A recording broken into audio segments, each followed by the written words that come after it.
আসসালামু আলাইকুম, আমি লাবণী রহমান চলে আসলাম আরও একটি রেসিপি নিয়ে। আজ আমি রান্না করব লেয়ার মোরগের ঝোল। চালের আটা রুটি দিয়ে খাওয়ার জন্য আমি আজকে রান্না করব। চলুন শুরু করা যাক। প্রথমে আমি মাংসগুলা মাঝারি সাইজ করে কেটে নিয়েছি। মোরগটি বেশ বড়, যার কারণে আমি খুব বেশি একটা ছোট ছোট পিস করিনি। তবে আজ আমি একটা ভুল করে ফেলেছি। আমার মতো এমন ভুল কে কে করেন আমাকে কমেন্ট বক্সে জানাবেন। আমি মশলা দেওয়ার সময় ভিডিওটা পুরোপুরি স্কিপ করে ফেলেছি। মশলাটা যখন দিই তখন আমি এখানে দিয়েছি মাংস রান্না করার জন্য যে যে মশলা লাগে, পেঁয়াজ, আদা, রসুন, জিরা,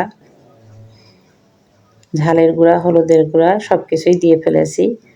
আমি এখানে বলে দিচ্ছি। মাংসটা কষানোর জন্য যা যা লাগে সবই দিয়েছি। এবার মাংসগুলো আমি দিয়ে দিচ্ছি, দিয়ে ভালো করে চামচ দিয়ে নেড়ে দিচ্ছি। এখানে আমি ৫-৬টি কাঁচামরিচও দিয়েছি, দিয়ে মাংসগুলো আমি ভুনা করে নেব। ভালো করে কষিয়ে নেব। দিয়ে দিলাম বড় টেবিল চামচের ১ টেবিল চামচ গরম মশলা, দিয়ে আমি মুরগিটি কষিয়ে নেব।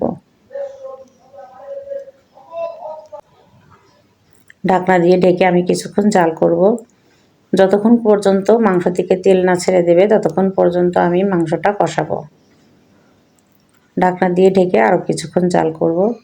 ঢাকনাটি খুলে আমি একটু নেড়ে দেবো। পাশের চুলায় আমি গরম পানি দিয়ে দিয়েছি। আমি সাধারণত সব তরকারিতেই গরম পানি ব্যবহার করে থাকি। আর এখানে তো মোরগের মাংস, মোরগ সিদ্ধ হতে একটু সময়ই লাগে। ভালো করে আমি চামচ দিয়ে নেড়ে নেড়ে দিব, নিচে যেন পুড়ে না যায়।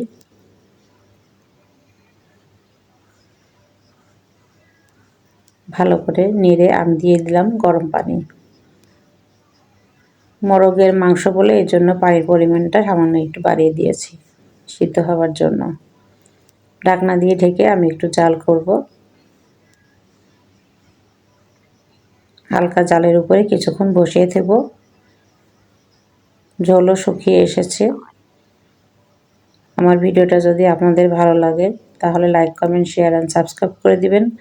গরম গরম রুটির সাথে পরিবেশন করুন বা ভাতের সাথেও আপনারা খেতে পারেন। আমি চালের আটা রুটির জন্য আজকে মোরগ রান্না করেছি। আমার ভিডিওটা যদি আপনাদের ভালো লাগে থাকে তাহলে like, comment, share and subscribe করে দিবেন। ভালো থাকুন, সুস্থ থাকুন। আল্লাহ হাফেজ। Thanks for watching.